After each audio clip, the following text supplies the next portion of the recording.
السلام علیکم ګران کتونکو، مونږ به د کوټ مضافات چې کوم اهم مسایل دي پای باندې خبرې کوو، ټاپک باندې خبرې کوو. ګران کتونکو، زموږ علاقې یو غټه اوبو مسله ده چې تر اوسه پورې حل نشوه.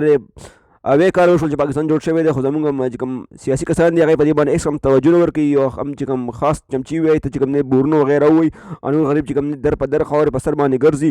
نو اوبو ډېر زیات غټ تکلیف دی، نه چې ګورنمنټ د مخې څخه بور وشو، نه چې کوم دی غټ ټیوبویل وغیره منظور شو. او چې کوم دی خلک دغسې در په در باندې ګرځي او اوبو پسې ګرځي. او چې کوم دی اوبه نشته دی په علاقه کې، وایي چې اوبه نشته. کله څه وایي کله څه وایي چې کوم دی کې څه ډیم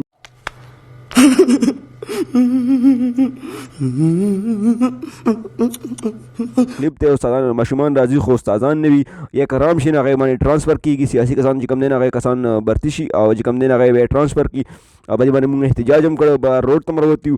مونږ انتظامیې ته چې کوم ډي او دی ته مو نوټس هم ورکړي، باقاعده درخواستونه مو ورته ورکړي، خو څوک هم پرې عمل درآمد نه کوي. نو ډېر وخت نه دغه د سکولونو کې تکلیف دی او څوک یې تپوس نه کوي که نه. دغه هم یو غټه ایشو ده چې کوم دی زموږ مستقبل چې کوم دی هغه ضایع کېږي او سیاسي کسان دې باندې هېڅ قسم عمل درآمد نه کوي که نه.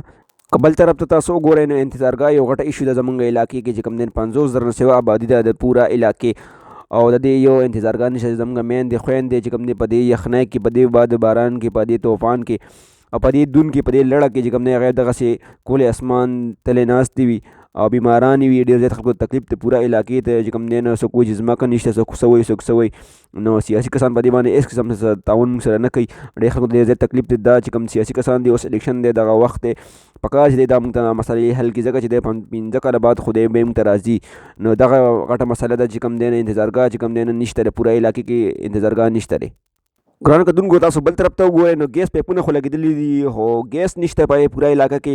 نو ګیس هم یو اهم مسله ده، غټه ایشو ده. دومره پیسې پرې لکونه روپۍ پرې خرڅ شوي، کروڑونه روپۍ د حکومت خرڅ شوي دي. پکار چې د ګیس په دې علاقه کې ولګي، ځکه چې پایپونه خواره شوي دي، پیسې خو پرې خلکو اخیستې دي، خو چې کوم دی پایپونه چې کوم دی بجلي کنیکشن یې پکې نشته. پته نه دا به کله لګي. دا ګرانو کتونکو، په ټولو علاقه کې په مختلف کلو کې چې کوم دی جنازګاه نشته چې خلک جنازه کوي. نو باد باران وي، طوفان وي، نو جنازګاه نشته دی. صرف په منې په کلي کې موجود ده، په نور په کلو کې یو کې هم نشته. نو دا هم یو غټه مسله ده چې ټول علاقو کې یو جنازګاه هم نشته دی. دا ډېر زیات خلکو ته تکلیف دی. باد باران وي، یخني ګرمي وي، نو جنازګاه پکار ده.